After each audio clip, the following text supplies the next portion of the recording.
Colour tone ہے وہ زرد ہے، آنکھیں کرنجی، قد چھوٹا، دبلا ڈیل یعنی دبلا جسم، اپنے تئیں بہت سنوارے بنائے رہا کرتے ہیں۔ تو کلیم نے کہا ہاں ہاں وہی ظاہر دار بیگ۔ لونڈی نے کہا تو میاں اس مکان کے پچھواڑے اپلوں کی ٹال کے برابر۔ اب اپلے کیا ہوتے ہیں؟ پرانے زمانے میں جو گائے کا گوبر ہوتا ہے، گائے کا یا بیل کا یا بھینس کا جو گوبر ہوتا ہے، اس کو سکھا کر اس سے اپلے بنائے جاتے تھے، جن کو پھر گھروں کے اندر چولہے کے اندر جلایا جاتا تھا۔ تو اس نے کہا کہ اس مکان کے پچھواڑے یعنی اس مکان کے پیچھے اپلوں کے ٹال، ٹال کیا بولتے ہیں؟ ٹال در حقیقت وہ جو ایک جگہ ہوتی ہے جہاں سے وہ ساری چیز اپلے وغیرہ ملتے ہیں، تو اس جگہ کو ٹال کہا جاتا ہے۔ تو اس نے کہا کہ اپلوں کے ٹال کے برابر چھوٹا سا کچا مکان ہے، وہ اس میں رہتے ہیں۔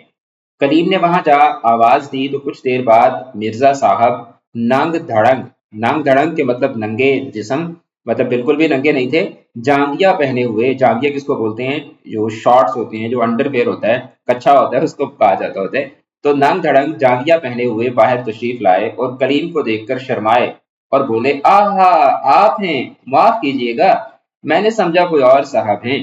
بندے کو کپڑے پہن کر سونے کی عادت نہیں، میں ذرا کپڑے پہن آؤں تو آپ کے ہم رکاب یعنی آپ کے ساتھ چلوں۔ کریم نے کہا چلیے گا کہاں، میں آپ ہی کے پاس آیا تھا۔ مرزا نے کہا پھر اگر کچھ دیر تشریف رکھنا منظور ہو تو میں اندر پردہ کرا دوں، کہ اگر آپ تھوڑی دیر کے لیے رہنا، تھوڑی دیر کے لیے بیٹھنے کے لیے آئے ہیں تو میں اندر ذرا پردہ کروا دیتا ہوں تاکہ آپ اندر آ کر بیٹھ جائیں۔ تو کلیم نے کہا میں آج شب کو آپ ہی کے ہاں رہنے کی نیت سے آیا ہوں۔ تو مرزا نے کہا بسم اللہ، تو چلیے اسی مسجد میں تشریف رکھیے، بڑی فضا کی جگہ ہے، یعنی بڑی خوبصورت جگہ ہے، میں ابھی آیا۔ کلیم نے جو مسجد میں آ کر دیکھا تو معلوم ہوا کہ یہ ایک انتہائی پرانی چھوٹی سی مسجد ہے، وہ بھی مسجد زرار کی طرح۔ اب مسجد زرار کا آپ کو پتا ہوگا، یہ در حقیقت منافقوں نے مکہ کے مدینہ کے اندر جو ہے وہ ایک الگ مسجد بنائی تھی، جس میں وہ بیٹھ کر سازشیں کرتے تھے، جو کہ پھر بعد میں اللہ تعالیٰ کے نبی نے اللہ کے حکم سے اس مسجد کو گروا دیا تھا۔ تو یہ ایک نہایت پرانی چھوٹی سی مسجد ہے، وہ بھی مسجد زرار کی طرح ویران، وحشت ناک یعنی خوفناک، نہ کوئی حافظ ہے، نہ ملا یعنی نہ مولوی، نہ طالب علم، نہ مسافر۔ ہزار ہاتھ چمگادڑ، چمگادڑ جو بیٹس ہوتی ہیں ان کو کہا جاتا ہے، ہزار ہاتھ چمگادڑ اس میں رہتی ہیں کہ ان کی تسبیح بے ہنگام، تسبیح بے ہنگام، بے ہنگام جس کا کوئی ربط نہ ہو یعنی ہنگامے والی، تسبیح بے ہنگام یعنی کہ ان کے شور سے کان کے پردے پھٹے جاتے۔ فرش پر اس قدر بیٹ پڑی ہے، اب بیٹ کیا ہوتا ہے؟ جو پرندوں کی جو پوٹی ہوتی ہے اس کو بیٹ کہا جاتا ہے۔ فرش پر اس قدر بیٹ پڑی ہے کہ بجائے خود کھرنجے کا فرش بن گیا ہے، یعنی کہ بیٹ اتنی زیادہ گری ہوئی ہے کہ اس بیٹ کا فرش بن چکا ہے۔ مرزا کے انتظار میں کلیم کو چاروں نچار یعنی کہ مجبور ہو کر اسی مسجد میں ٹھہرنا پڑا۔ مرزا آئے بھی تو اتنی دیر کے بعد کہ کلیم مایوس ہو چکا تھا۔ قبل اس کے کہ کلیم شکایت کرے، مرزا صاحب بطور دفع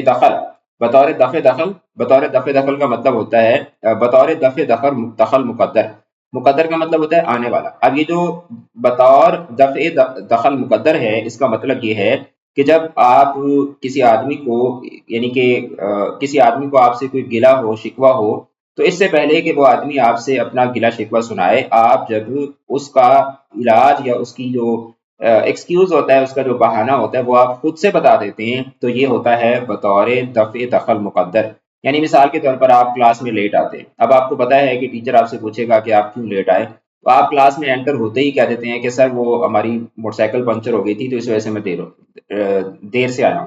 تو یہ ہوتا ہے بطور دفع دخل مقدر۔ تو مرزا صاحب بطور دفع دخل مقدر فرمانے لگے کہ بندے کے گھر میں کئی دن سے طبیعت علیل ہے، طبیعت خراب ہے، خفقان کا عارضہ۔ خفقان کیا ہوتا ہے؟ یہ در حقیقت یقان کی طرح کی ایک بیماری ہوتی ہے جس میں جسم انسان کا پیلا پیلا پڑ جاتا ہے۔ اختلاج قلب، اختلاج قلب کیا ہے کہ مطلب دل کے جو دل کی بیماریاں ہوتی ہیں، اختلاج قلب کا روگ ہے یعنی دل کی بیماری ہے۔ اب جو میں آپ کے پاس سے گیا تو ان کو غشی میں یعنی بے ہوشی کی حالت میں پایا، یعنی وہ کہنے لگا کہ میرے گھر میں ایک مریض ہے جس کو خفقان ہے یعنی دل کی بیماری ہے، اختلاج قلب ہے، روگ یعنی بیماری کو کہا جاتا ہے۔ اور کہہ رہے جب میں آپ کے پاس سے گیا تو میں نے یعنی گھر میں کوئی مریض ہوگا تو اس کو میں نے غشی کی حالت میں پایا، اس وجہ سے دیر ہوئی۔ پہلے تو یہ فرمائیے گا کہ اس وقت بندہ نوازی فرمانے کی کیا وجہ ہے؟ بندہ نوازی کیا مطلب؟ وہ کہہ رہے کہ اس وقت میرے پاس آپ کی تشریف لانے کی کیا وجہ ہے؟ کریم نے باپ کی طلب اپنا انکار بھائی کی التجا، ماں کا اصرار، تمام ماجرا یعنی تمام قصہ کیا سنانا، یعنی گھر کے اندر اس کی کوئی باپ کے ساتھ، ماں کے ساتھ، بھائیوں کے ساتھ کوئی لڑائی شڑائی ہوئی چھوٹی موٹی، کوئی ایسے ہارٹ ٹاک ہوئی تو مرزا صاحب جو کلیم ہے وہ رس کر اس کے پاس آ گئے۔ تو مرزا نے کہا اب کیا ارادہ ہے؟ کلیم بولا کہ سوائے اس کے کہ اب گھر لوٹ جانے کا تو ارادہ نہیں ہے، جو آپ کی صلاح ہو، یعنی جو آپ کا مشورہ ہو، صلاح بولتے ہیں کس کو؟ مشورے کو۔ مرزا کہنے لگا خیر، نیت نیت شب حرام کہ نیت شب حرام کیا مطلب کہ رات کا کیا ہوا فیصلہ جو ہے وہ درست نہیں ہوتا، صبح تو ہو۔ اس نے کہا کہ یار ابھی رات کو کیا فیصلہ کرنا، صبح دیکھیں گے۔ آپ بے تکلف یعنی بے تکلف کے بغیر کسی شرم کے استراحت فرمائیے، یعنی کہ آرام فرمائیے، میں جا کر بچھونا وغیرہ بھیجے دیتا ہوں، کہ میں آپ کے لیے بستر وغیرہ بھجوا دیتا ہوں، اور مجھ کو مریضہ کی تیمار داری یعنی مریضہ کی دیکھ بھال کے لیے اجازت دیجیے کہ آج اس کی علالت میں یعنی اس کی بیماری میں اشتداد ہے، یعنی کہ اس کی بیماری میں آج تھوڑا زیادتی ہے، آج طبیعت زیادہ خراب ہے۔ کلیم کہنے لگا کہ یہ ماجرا کیا ہے؟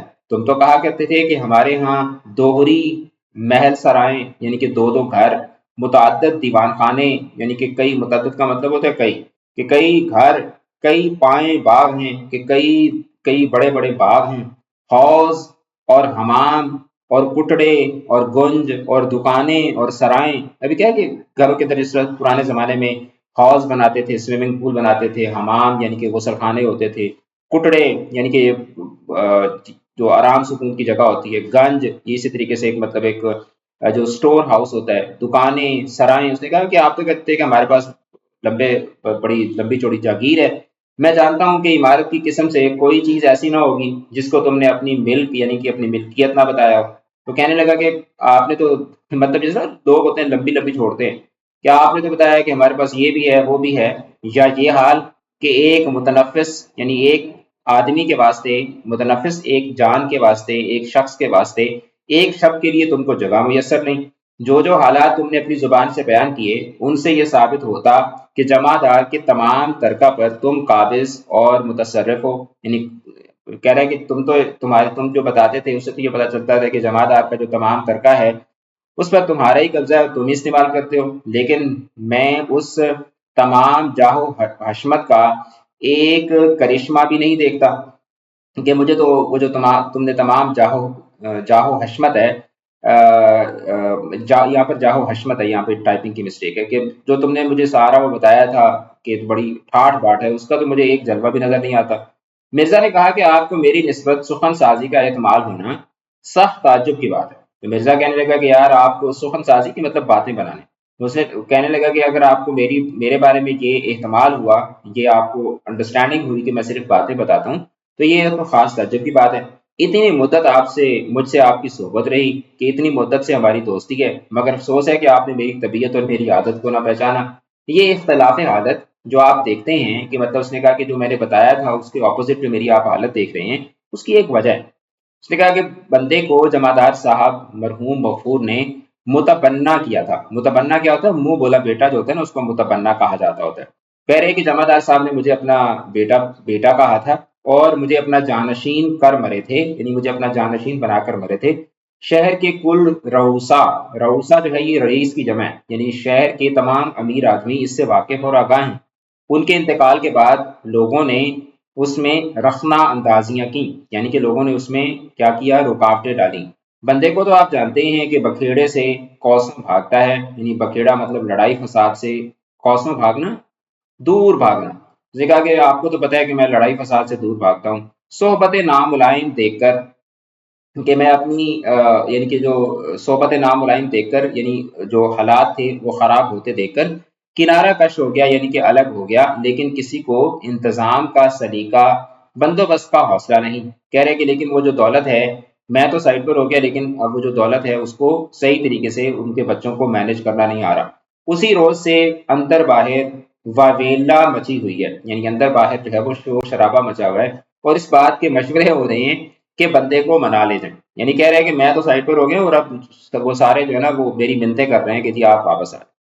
کریم کہنے لگا لیکن آپ نے اس کا تذکرہ کبھی نہیں کیا، کہ آپ نے کبھی اس کا ذکر نہیں کیا۔ مرزا کہنے لگا اگر میں آپ سے یا کسی سے تذکرہ کرتا تو استقلال مزاج، یعنی کہ اپنا جو مزاج کا یعنی مستقل مزاجی ہے، کہ اگر میں کسی سے تذکرہ کرتا تو مشکل مزاجی سے بے بہرا، بے بہرا مطلب کہ انجان، اور غیرت و حمیت سے، حمیت بھی غیرت کو بولتے ہیں، غیرت و حمیت سے بے نصیب ٹھہرتا، کہہ رہا ہے کہ یار اگر میں لوگوں کے سامنے شکوہ کروں تو پھر میری غیرت کدھر جائے گی۔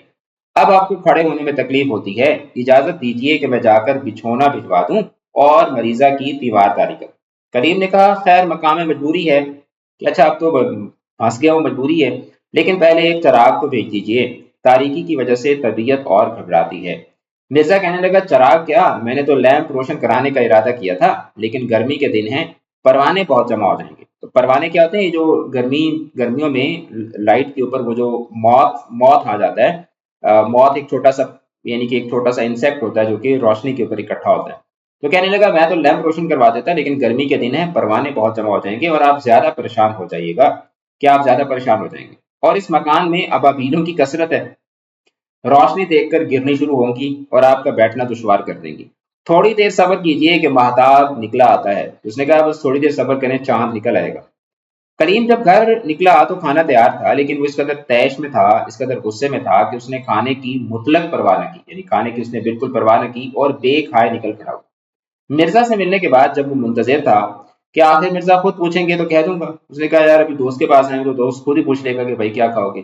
مرزا کو ہر چند کھانے کی نسبت پوچھنا ضرور تھا، کیونکہ اول تو کچھ ایسی رات زیادہ نہیں گئی تھی، مطلب وہ کہہ رہے ہیں کہ مرزا کو ویسے بھی کھانے کا پوچھنا ضرور چاہیے تھا، کیونکہ وہ بہت زیادہ لیٹ نہیں ہوتی، کیونکہ اگر کوئی آپ کا دوست رات کے 1 بجے آتا ہے تو پھر آپ سوچتے ہیں کہ اچھا یار پروبیبلی اس نے کھانا کھا لیا ہوگا، لیکن ابھی تو وہ رات اتنی زیادہ ہوئی نہیں تھی، کھانے کا ہی ٹائم تھا، تو اس لیے اس نے کہا یار یہ خود ہی پوچھ لے گا۔ دوسرا یہ کہ اس کو معلوم ہو چکا تھا کہ کریم گھر سے لڑکا نکلا ہے، تو دوسری وجہ یہ تھی کہ اس کو جب پتا چل گیا کہ اچھا یہ گھر سے لڑکے نکلا ہے، تو جب کوئی دوست آپ کے پاس گھر سے لڑ کر آئے تو آپ کو پتا ہوگا نا کہ اچھا یار یہ گھر سے لڑکے آ رہا ہے تو اس نے پروبیبلی کھانا بھی نہیں کھایا ہوگا۔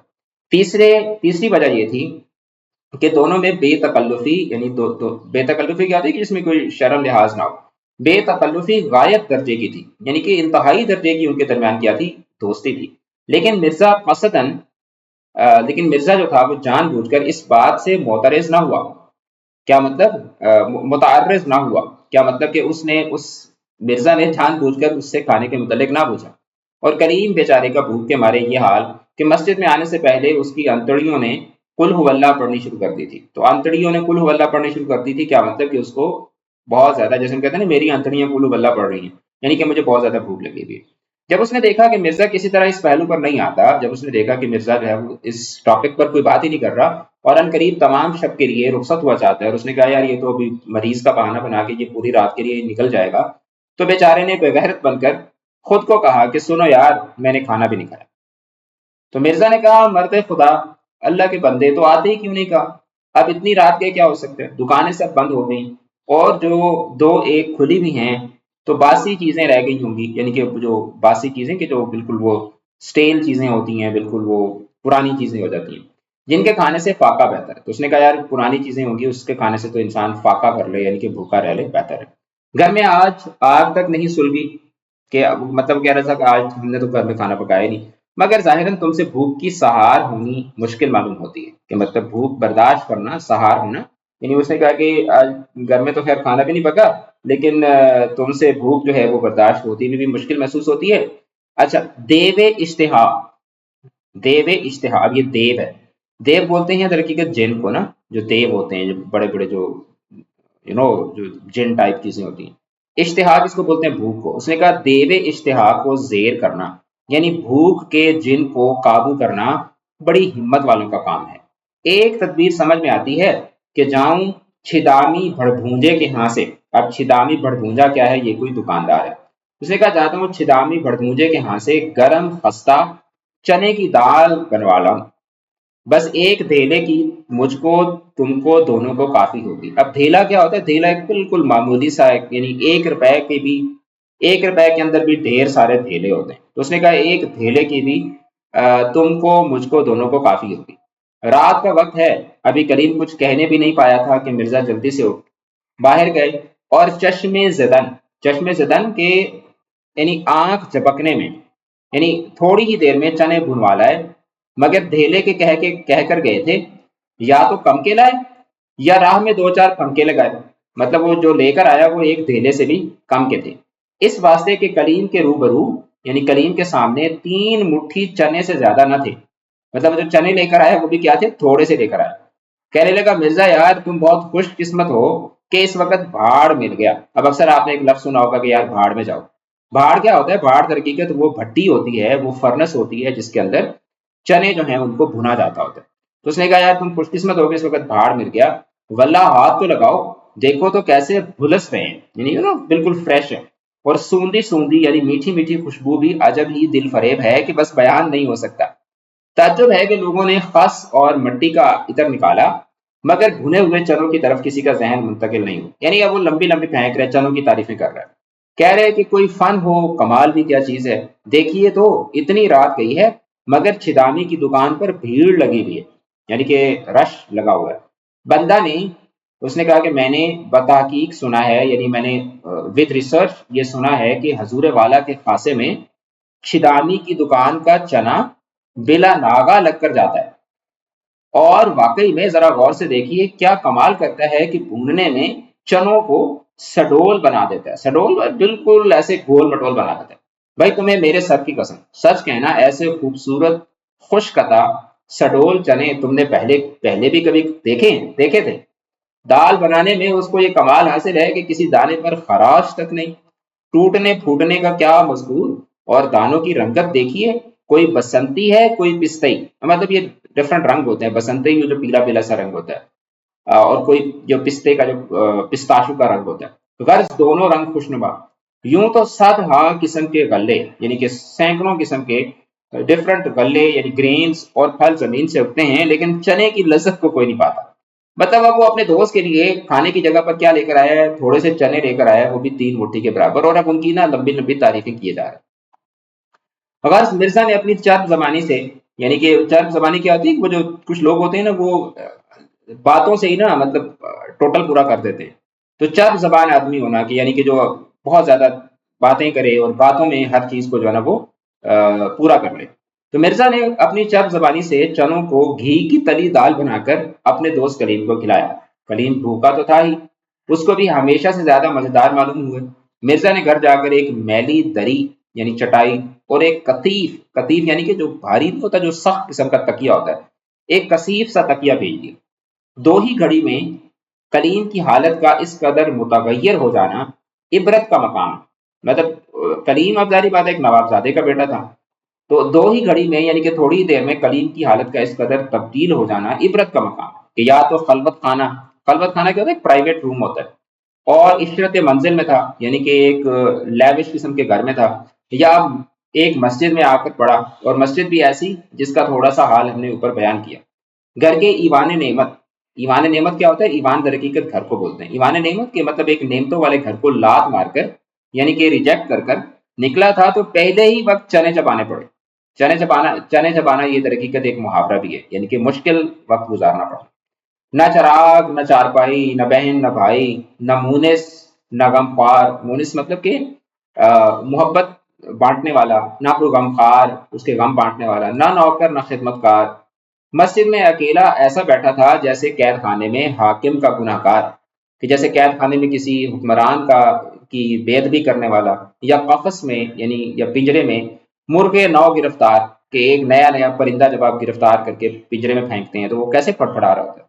اور کوئی ہوتا تو اس حالت پر نظر کر کے تنبیہ پکڑتا، کہ اگر کوئی اور ہوتا تو وہ فوراً توبہ کرتا، اپنی حرکت سے توبہ اور اپنے افعال سے یعنی اپنے کام سے استغفار کرتا، اور اسی وقت نہیں تو سویرے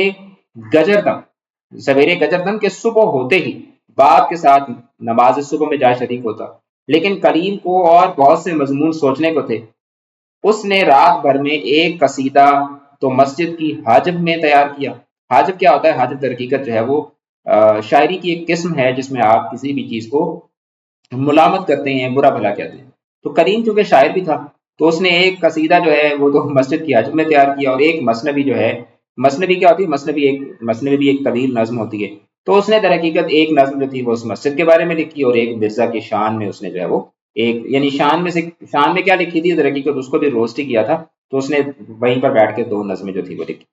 صبح ہوتے آنکھ لگ گئی تو نہیں معلوم مرزا یا محلے کا کوئی اور عیار، عیار مطلب کہ کوئی چالاک آدمی، ٹوپی، جوتی، رومال، چھڑی، تکیا، دری، یعنی جو چیز کلیم کے بدن سے منفک یعنی کہ کلیم کے بدن کے ساتھ جو چیز نہیں لگی ہوئی تھی، بدن کے ساتھ جو کپڑے تھے باقی بدن سے جو جدا تھی اور اس کے جسم سے جدا تھی، لے کر چمپت ہوا یعنی کہ بھاگ گیا۔ اب رات کو جب وہ سویا صبح اٹھا تو اس کی چیزیں جو تھی وہ لے گیا۔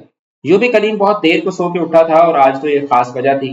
کوئی پہر سوا پہر دن چڑھے جاگا کہ جب سورج جو ہے وہ مطلب 10-11 بجے کا ٹائم آیا تو کیا دیکھتا ہے کہ فرش مسجد پر پڑا ہے اور نیند کی حالت میں جو کروٹیں لی تھیں تو سیروں سیروں مطلب کئی کلو گرد کا بھبوت، یعنی کہ جو مٹی کا جو بھبوت کیا ہوتا ہے، مٹی جب آپ مٹی والی جگہ پہ لیٹتے ہیں تو وہ پوری مٹی آپ کے جسم پہ لگ جاتی ہے تو وہ اس کو کیا کہتے ہیں، مٹی کا بھبوت، یعنی وہ مٹی کا سارا جو خاکہ تھا، اور چمگادڑوں کی بیٹ کا زماد، یعنی کہ زماد کس کو بولتے ہیں، وہ جو یعنی کہ ایک طرح کا لیپ ہوتا ہے، لوشن ہوتا ہے، پیسٹ ہوتا ہے، بدن پر تھپا ہوا ہے۔ حیران ہوا کہ قلب ماہیت یعنی کہ میری جو حالت ہے وہ تبدیل ہو کر، جس طرح آپ لوگوں کے 9 کے اندر وہ میٹامورفوسس ہے نا، تو اس کے اندر بھی قلب ماہیت یعنی کہ حالت کا تبدیل ہو، تو وہ حیران ہوا کہ میری حالت تبدیل ہو کر میں کہیں بھوتنا تو نہیں ہو گیا، کہیں میں بھوت تو نہیں بن گیا۔ مرزا کو ادھر ادھر دیکھا، کہیں پتہ نہیں، مسجد تھی ویران، اس میں پانی کہاں، صبر کر کے بیٹھ رہا کہ کوئی اللہ کا بندہ ادھر کو آ نکلے تو اس کے ہاتھ مرزا کو بلواؤں اور منہ ہاتھ دھو کر خود مرزا تک جاؤں۔ اس میں دوپہر ہونے آئی۔ اچھا، اس میں دوپہر ہونے آئی بارے ایک لڑکا کھیلتا ہوا آیا کہ جب دوپہر کا وقت قریب ہوا تو ایک لڑکا کھیلتا ہوا آیا، جو ہی زینے پر چڑھا، یعنی مسجد کی جو سیڑھی تھی اس پر چڑھا، کہ کلیم اس سے عرض مطلب کرنے کے لیے، یعنی کہ عرض مطلب کرنے کے لیے کہ اپنی بات جو ہے اس کو بتانے کے لیے لبکا۔ وہ لڑکا اس کی حیت قضائی کی اس کی عجیب و غریب حالت دیکھ کر ڈر کر بھاگا۔ خدا جانے اس نے اس کو یعنی مرزا کو بھوت سمجھا یا سڑی۔ اب سڑی کیا ہوتا ہے؟ سڑی در حقیقت جو لاش ہوتی ہے، لاش، یعنی وہ پرانے زمانے میں ایک کانسیپٹ ہے نا کہ جی وہ میں نے سڑک پر جو ہے نا وہ ایک لاش چلتی ہوئی دیکھی، تو وہ یہ ایسے جو توہم ہوتا ہے، سپرسٹیشن ہوتی ہیں، تو اس نے سمجھا شاید یہ کوئی مردہ جو ہے نا وہ نکل آیا ہے، تو اس نے اس کو سڑی خیال کیا۔ کلیم نے بتیرا پکارا، اس لڑکے نے پیٹ پھیر کر نہ دیکھا۔ ناچار یعنی مجبور ہو کر کلیم نے بہزار مصیبت، ٹھیک ہے، کہ 100 مصیبتوں کے بعد دوسرے فاقہ سے شام پکڑی، ٹھیک ہے، دوسرا مطلب پورا دن اس کا اس طرح سے گزر گیا، اور جب اندھیرا ہوا تو الو کی طرح اپنے نشیمن سے نکلا، کہ جس طرح الو جو ہے وہ اپنے نشیمن گھونسلے کو بولتے ہیں، کہ جس طرح الو رات کو اپنے گھونسلے سے نکلتا ہے، تو رات کو وہ اپنے یعنی اس نشیمن سے یعنی مسجد سے نکلا، سیدھا مرزا کے مکان پر گیا۔ آواز دی تو یہ جواب ملا کہ وہ تو بڑے سویرے کے کتب صاحب۔ اب کتب صاحب کیا ہے؟ یہ در حقیقت دلی کے اندر ایک مزار ہے، یعنی کہ ایک مونیومنٹ ہے، کتب مینار بھی اس کو کہا جاتا ہے، جہاں پہ قطب الدین ایبک کا مزار ہے۔ تو اس نے کہا کہ جی وہ تو سویرے کے کتب صاحب سدھارے ہیں، یعنی کہ وہ تو کتب صاحب، یعنی کتب صاحب کا جو مزار ہے وہ تو ادھر چلے گئے ہیں۔ کلیم نے چاہا کہ وہ اپنا تعارف ظاہر کرا کے ممکن ہو تو منہ دھونے کو پانی مانگے اور مرزا کی پھٹی پرانی جوتی اور ٹوپی، تاکہ کسی طرح گلی کوچے میں چلنے کے قابل ہو جائے۔ یہ سوچ کر اس نے کہا کہ کیوں حضرت، آپ مجھ سے بھی واقف ہیں؟ تو اندر سے آواز آئی، ہم تمہاری آواز تو نہیں پہچانتے، اپنا نام و نشان بتاؤ تو معلوم ہو۔ کلیم نے کہا کہ جی میرا نام کلیم ہے اور مجھ سے مرزا ظاہر دار بیگ سے بڑی دوستی ہے، بلکہ میں شب کو مرزا صاحب ہی کی وجہ سے مسجد میں تھا۔ گھر والوں نے کہا کہ وہ دری اور تکیا کہاں ہے جو رات تمہارے سونے کے لیے بھیجا تھا؟ تکیے اور دری کا نام سن کر تو کلیم بہت چکرایا اور ابھی جواب دینے میں متعامل تھا، ٹھیک ہے، مطلب ابھی جواب دینے میں تھوڑا سا ہچکچا رہا تھا کہ اندر سے آواز آئی، مرزا زبردست بیگ، دیکھنا کہیں یہ مرد ہوا کہیں چل نہ دے۔ مرد ہوا مطلب مردار۔ تو اندر سے انہوں نے کسی بڑے کو آواز لگائی کہ دیکھنا یہ کہیں بھاگ نہ جائے، دوڑ کر تکیا دری تو اس سے لے لو۔ کلیم یہ بات سن کر بھاگا، ابھی گلی کے نکڑ تک نہیں پہنچا تھا کہ زبردست نے، یعنی زبردست کون ہے؟ وہ مرزا صاحب کا کوئی رشتے دار ہوگا، اس نے چور چور کر کہہ کے جا لیا، یعنی کہ پکڑ لیا۔ ہر چند، یعنی کہ ہر چند کا مطلب ہوتا ہے کہ ہر طرح سے کلیم نے مرزا ظاہر دار بیگ کے ساتھ اپنے حقوق معرفت یعنی دوستی کا تعلق ثابت کیا، مگر زبردست کا ٹھینگا سر پر، یہ بھی کیا ایک محاورہ ہے، زبردست کا ٹھینگا سر پر اس نے ایک نہ مانی اور پکڑ کر کوتوالی دے گیا۔ کوتوالی مطلب تھانے لے گیا۔ کوتوال نے سرسری طور پر مطلب ایسے ہی اوپر سے اس نے دونوں کا بیان سنا اور کلیم سے اس کا حسب نسب یعنی کہ اس کا ذرا انٹروڈکشن وغیرہ اس سے پوچھا۔ ہر چند کلیم اپنا پتہ بتانے میں جھیپتا تھا، اگرچہ کلیم جو تھا وہ اپنا پتہ بتانے میں کیا تھا، شرماتا تھا، مگر چاروں نچار بتانا پڑا۔ لیکن اس کی حالت ظاہری ایسی ابتر یعنی کہ ایسی خراب ہو رہی تھی کہ اس کا سچ بھی جھوٹ معلوم ہوتا تھا۔ کوتوال نے سن کر یہی کہا کہ میاں نسو مطلب جس طرح ہم کہتے ہیں نا کہ بیٹا یا بھائی جان، تو اس نے کہا کہ بیٹا، جن کو تم اپنا والد بتاتے ہو میں ان کو خوب جانتا ہوں، اور یہ بھی مجھ کو معلوم ہے کہ ان کے بڑے بیٹے کا یہی نام ہے جو تم نے اپنا بیان کیا۔ محلے کا پتہ، گھر کا نشان بھی جو تم نے کہا سب ٹھیک ہے، مگر کلیم تو ایک مشہور و معروف آدمی ہے، آج شہر میں اس کی شاعری کی دھوم ہے۔ تمہاری یہ حیثیت کہ ننگے سر ننگے پاؤں بدن پر کیچڑ تھپی ہوئی، مجھ کو باور نہیں ہوتا۔ اس نے کہا مجھے تمہاری بات جو ہے نا وہ سچی نہیں لگتی۔ اچھا اب رات کو کیا ہوتا ہے؟ جرم سنگین ہے، ان کو حوالات میں رکھو، یعنی کہ اس کو جیل میں رکھو، صبح ہو تو میں ان کے والد کو بلواؤں اور ان کے بیان کی تصدیق۔ اس نے کہا ابھی رات کو تو بیٹا تھانے میں رہو، صبح پھر تمہارے ابا کو بلائیں گے تو پھر دیکھیں گے۔ کریم یہ سن کر رو دیا اور کہا میں وہی بد نصیب ہوں جس کی شعر گوئی کا شہرا یعنی شہرت آپ نے سنا ہے، اور آپ کو یقین نہ ہو تو میں اپنے افکار تازہ آپ کو سناؤں۔ اس نے کہا اگر آپ کو یقین نہیں آتا تو میں نے ابھی جو تازہ تازہ کلام لکھا ہے وہ آپ کو سناتا ہوں۔ چنانچہ کل شب کو جو کچھ مسجد و مرزا کی شان میں کہا تھا سنایا۔ اس پر کوتوال نے اتنی رعایت کی کہ 2 سپاہی کلیم کے ساتھ کیے اور ان کو حکم دیا کہ ان کو میاں نسو، ٹھیک ہے کہ میاں نسو جو ہے وہ در حقیقت کیا تھا، مرزا کے والد کا کلیم کے والد کا نام تھا۔ تو اس نے کہا کہ ان کو میاں نسو کے پاس لے جاؤ، یعنی کہ اس کے والد کے پاس لے جاؤ، اور اگر وہ ان کو اپنا فرزند بتائیں، یعنی کہ اس کو اگر اپنا بیٹا بتائیں تو چھوڑ دینا، ورنہ واپس لا کر حوالات میں قید رکھنا۔ ٹھیک ہو گیا؟ اچھا، کریم اس کیفیت سے باپ کے روبرو آنا جیسا کچھ شاہ گزرا ہوگا کہ کلیم پر اس کیفیت سے کہ کلیم پر اس حالت میں اپنے باپ کے سامنے جانا کچھ تکلیف دہ گزرا ہوگا، ظاہر ہے، مگر کیا کر سکتا تھا۔ سپاہی اس کو کشاں لے ہی گئے، مطلب کشاں کہ اس کو پکڑ دکڑ کے لے ہی گئے۔ محلے کی مسجد میں جس میں نسو نماز پڑھا کرتا تھا ان کے گھر سے بہت قریب تھی۔ صحن مسجد میں یعنی مسجد کے صحن میں ایک شاداب یعنی کہ ہرا بھرا چمن تھا، اور چمن کے بیچوں بیچ کے چمن کے درمیان میں ایک پکا مرتفع اوپر کی طرف اٹھا ہوا، ٹھیک ہے، ہائٹڈ چبوترا عجب تفریح کا مقام تھا، ٹھیک ہے کہ ایک عجیب عجیب جو ہے نا وہ سکون کی جگہ تھی وہ۔ نسو بیشتر نماز عشاء کے بعد خصوصاً چاندنی راتوں میں اس چبوترے پر بیٹھ کر پھول بوٹوں میں خداوند تعالیٰ کی صنعت ملاحظہ کیا کرتا تھا، کہ وہ وہاں بیٹھ جاتے تھے اور وہاں پہ اللہ تعالیٰ کی قدرت کا ملاحظہ کرتے تھے۔ اس کو بیٹھا دیکھ کر دوسرے نمازی بھی جمع ہو جاتے اور نسو کو واز و پند کے طور پر یعنی کہ نصیحت کے طور پر ان کے ساتھ گفتگو کرنے کا موقع ملتا تھا۔ سپاہی کریم کو لیے آپ پہنچے، یہ اتفاق من جانب اللہ کہ اللہ تعالیٰ کی طرف سے یہ کوئی ایسا اتفاق ہوا، شاید اس وجہ سے پیش آیا کہ جو لوگ کلیم کی نظر میں صرف اس وجہ سے ذلیل تھے کہ وہ اپنے خالق کی پرستش کرتے تھے، اپنے اور اپنے بال بچوں کے پیٹ بھرنے کے لیے محنت مزدوری کر کے بوجہ حلال روزی پیدا کرتے تھے، ان کے سامنے اس کی گردن نخوت یعنی کہ اس کی تکبر والی گردن نیچی ہو۔ مطلب یہ اللہ تعالیٰ کی طرف سے کوئی تھا نا، کیونکہ وہ ظاہری بات ہے نواب کا بیٹا تھا تو وہ باقی عام لوگوں کو خود سے نیچا سمجھتا تھا، تو اللہ تعالیٰ نے اس کو یہ سبق سکھانا تھا۔ منکر نکیر کی طرح، اب منکر نکیر کیا ہوتے ہیں؟ منکر نکیر وہ 2 فرشتے ہیں جو اللہ تعالیٰ نے ہمارے کندھوں کے اوپر رکھے ہیں، جو کہ ہمارے اعمال لکھتے ہیں۔ تو منکر نکیر کی طرح 2 سپاہی اس کی گردن پر سوار تھے، نہ سر پر ٹوپی نہ پاؤں میں جوتی، 2 وقت کے فاقے سے منہ سوکھ کر ذرا سا نکل گیا تھا، یہ مطلب بالکل منہ اس کا سوکھ گیا تھا، آنکھوں میں ہلکے پڑ گئے تھے یعنی ڈارک سرکلز پڑ گئے تھے، ہونٹوں پر پپڑیاں جم رہی تھیں، جیسے وہ نا بھوک پیاس سے آپ کے ہونٹوں کے اوپر جو ہے نا وہ پپڑیاں جم جاتی ہیں۔ کپڑوں کا وہ حال تھا کہ ایسے لباس سے ننگا ہوتا تو بہتر تھا۔ جوں نسو کی نظر بیٹے پر پڑی، گویا ایک تیر سا کلیجے میں لگ گیا۔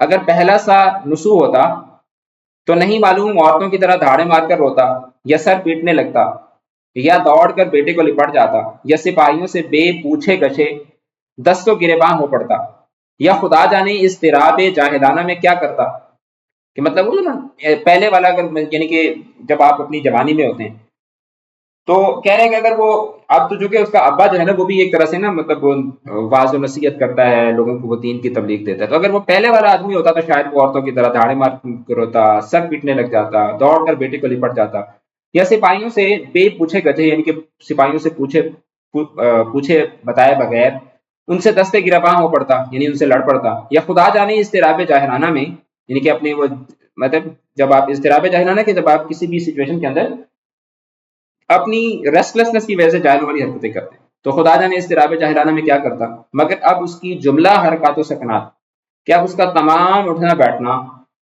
معلوم دین داری کی مطیع، ٹھیک ہے، کہ مطلب جو اس کو دین پتا تھا، جو دین کے متعلق اس کو پتا چل چکا تھا، وہ اس کے مطابق اس کی اطاعت کرتا تھا، اور مؤدب خدا پرستی کی تابع تھی، کہ اس کی تمام جو حرکتیں تھیں اس کے ابا کی، اب وہ مطلب اس کے ابا جو ہے وہ کیا ہے، ایک دیندار آدمی بن چکے ہوئے تھے، تو ان کی تمام حرکتیں جو ہیں وہ دین کی مطیع یعنی کہ دین کی اطاعت میں، اور مؤدب خدا پرستی کی تابع تھی، یعنی کہ اللہ تعالیٰ کا بتایا ہوا، یعنی اللہ تعالیٰ کے طریقے کے اوپر وہ آدمی اب آ چکا تھا۔ اس نے ایک دم سرد بھر کر کہ ایک ٹھنڈی آہ بھر کر ان للہ و انا الیہ راجعون کا تو کہا، اور اف بھی نہیں۔ سپاہیوں نے اس سے کلیم کی نسبت پوچھا تو اس نے آنکھیں نیچی کر کے کہا کہ جب حضرت نوح اپنے بیٹے کو ڈوبتے دم تک بیٹا بیٹے پکارتے گئے تو میں اس کے فرزند ہونے سے انکار کیسے کر سکتا ہوں۔ اب یہاں پر ایک واقعے کی طرف اشارہ ہے کہ حضرت نوح کا ایک بیٹا تھا کنعان، تو اس نے حضرت نوح کی دین کو تسلیم نہیں کیا تھا، اور جب طوفان نوح آیا تو حضرت نوح اس کو آخری وقت تک پکارتے گئے کہ بیٹا دین پر آ جاؤ، دین پر آ جاؤ، دین پر آ جاؤ، لیکن وہ نہیں آیا۔ تو اس کی طرف حوالہ کر کے کہتے ہیں کہ جب حضرت نوح آخری وقت تک اپنے بیٹے کو پکارتے رہے تو میں اس کے فرزند ہونے سے انکار کیسے کر سکتا۔ سپاہی تو اتنا سن کر رخصت ہوئے، اور کلیم کو رفقائے نسو میں سے، یعنی کہ وہ جو نسو اس کا باپ تھا، اس کے رفیق یعنی اس کے جو دوست تھے، ان میں سے کسی نے ہاتھ پکڑ کر اپنے پہلو میں بٹھا لیا۔ تو اب در حقیقت یہ مولوی نذیر احمد کا لکھا ہوا ایک ناول ہے توبۃ النصوح، اس کے اندر سے ایک چھوٹا سا پارٹ جو ہے وہ آپ کے سلیبس کے اندر انکلوڈ کیا گیا۔ اب یہاں پر آپ کو جو چیز سمجھائی جا رہی ہے وہ یہ ہے کہ کبھی بھی اپنے والدین کو فار گرانٹیڈ نہ لیں، اپنے والدین سے ناراض ہو کر کبھی بھی کسی ایسے دوست کے اوپر یا کسی بھی دوسرے آدمی کے اوپر آپ ڈیپینڈ نہ کریں کہ اچھا ہاں میں بس گھر سے رس کے جا رہا ہوں تو میرا فلاں دوست ہے تو وہ مجھے سنبھال دے۔ آپ کے والدین جو ہیں وہ آپ کا پہلا اور آخری سہارا ہوتے ہیں، اور ہمیشہ اپنے والدین کے ساتھ اچھے تعلقات رکھیں۔ تو لفظ ڈرامہ کی زبان کے لفظ ڈراؤ سے مشتق ہے، تو یہ جناب یونانی سے مشتق ہے۔ جملہ اسمیہ کے مسند اور مسند الیہ کیا ہوتے ہیں؟ جملہ اسمیہ کے مسند اور مسند الیہ دونوں اسم ہوتے ہیں، ٹھیک ہے۔ پھر اس کے بعد یہ والے جو آگے ایم سی کیو آ جاتے ہیں، ٹھیک ہے، یہ دونوں ریلیونٹ ہیں۔ شکاری نے بندوق چلائی، تو اس میں مفعول کیا ہوگا؟ بندوق جو ہے اس میں کیا ہوگی؟ مفعول ہو جائے گی، ٹھیک ہے۔ اچھا، اور اس کے بعد ہم آگے چلتے ہیں، ہمارے پاس گرامر میں کیا آتا ہے؟ زمانی الفاظ۔ تو زمانی الفاظ کیا ہوتے ہیں؟ جن کو انگریزی کے اندر جو ہے وہ کیا کہا جاتا ہوتا ہے؟ ہاں، زمانی الفاظ جو ہیں وہ ان کو ہومونیمز کہا جاتا ہے، ٹھیک ہے، ہومونیمز۔ اب ہومونیمز کیا ہوتے ہیں؟ جن کا املا تو ایک جیسا ہو لیکن ان کے معنی جو ہیں وہ ایک سے زیادہ ہوں۔ ہوموگرافس ان کو، سوری ہومونیمز نہیں کہا جاتا ان کو، ہوموفونز کہا جاتا ہے، ہوموفونز، ہوموفونز، کہ املا تو ایک جیسا ہو، ٹھیک ہے، لیکن ان کے معنی جو ہیں وہ کیا ہوں؟ ایک سے زیادہ ہو، کہ بعض اوقات ان میں سے ایک معنی مؤنث جبکہ دوسرا مذکر کے طور پر استعمال ہوتا ہو، جیسے قلم ہے۔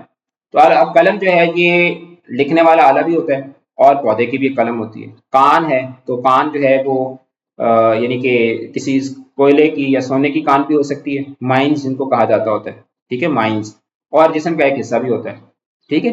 تو اس طریقے سے مطلب ڈفرنٹ چیزیں ہوتی ہیں، چشمہ ہے، اور بھی بہت سارے ورڈز ہیں جو کہ زمانی الفاظ کے طور پر آتے ہیں، ٹھیک ہے۔ ہار کا لفظ ہے، عرض کا لفظ ہے، ہار دیکھیں شکست کو بھی کہتے ہیں، اور ہار گلے کا بھی ہوتا ہے۔ عرض جو ہے وہ چوڑائی کو بھی کہا جاتا ہے، اور عرض جو ہے وہ درخواست کو بھی بولتے ہیں۔ مغرب ہے، تو مغرب جو ہے وہ ایک سمت کو بھی کہتے ہیں، اور مغرب جو ہے وہ یورپ کے جو ممالک ہیں ان کو بھی مغرب کہا جاتا ہے۔ ناول کیا ہوتا ہے؟ ناول سے مراد سادہ زبان میں ایک طویل کہانی، اب یہاں سے اس کی ڈیفینیشن سٹارٹ ہوتی ہے، ایک طویل کہانی جس میں انسانی زندگی کے معمولی واقعات اور روزانہ پیش آنے والے معاملات کو اس انداز میں بیان کیا جائے کہ پڑھنے والے کو اس میں دلچسپی پیدا ہو، اور یہ دلچسپی جو ہے یہ پلاٹ، منظر نگاری، کردار نگاری اور مکالمہ نگاری سے پیدا کی جاتی ہے۔ جس میں پلاٹ ہوتا ہے یعنی اس کے اندر ایک سٹوری لائن ہوتی ہے، اس کے اندر ڈفرنٹ سینز ڈیولپ کی جاتے ہیں، اس میں کچھ کیریکٹرز ہوتے ہیں، اس میں کچھ ڈائلاگز ہوتے ہیں، جس سے کیا ہوتا ہے؟ خوبصورتی پیدا ہوتی ہے۔ ناول کی ایک دوسری تعریف ہے کہ ایسے نثری قصے کو کہتے ہیں جس میں کسی خاص نقطۂ نظر کے تحت یعنی کسی خاص پوائنٹ آف ویو کے تحت زندگی کی حقیقی اور واقعاتی عکاسی کی گئی۔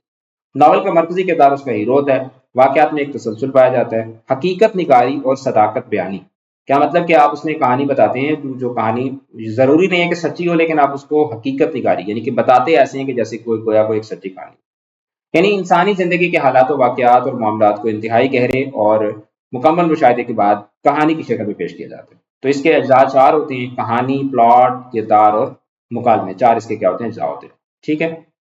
تو ہمارا چیپٹر نمبر 5 جو ہے وہ بھی مکمل ہو گیا۔ نیکسٹ کلاس میں ہم لوگ چیپٹر نمبر 6 پڑھیں گے if you want to acquire these مکمل نوٹس، اور اسی طریقے سے جو گرامر کے نوٹس ہیں، ایم سی کیوز ہیں، یہ جو سارے آپ کو فائلز نظر آ رہی ہیں، تو اس کے لیے آپ کو ہماری جو کلاسز ہیں وہ جوائن کرنی پڑے گی، جس میں آپ کو یہ سارا مٹیریل بھی پرووائڈ کیا جاتا ہے، آپ کے ٹیسٹ بھی دیے جاتے ہیں۔ اس کے لیے آپ اکیڈمی کے نمبر پہ رابطہ کر کے ہماری کلاسز کو جوائن کر سکتے ہیں۔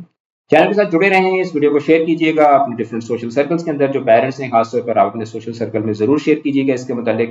چینل کے ساتھ جڑے رہیں، اپنا رکھیے گا بہت زیادہ خیال۔ آل دی بیسٹ، خدا حافظ۔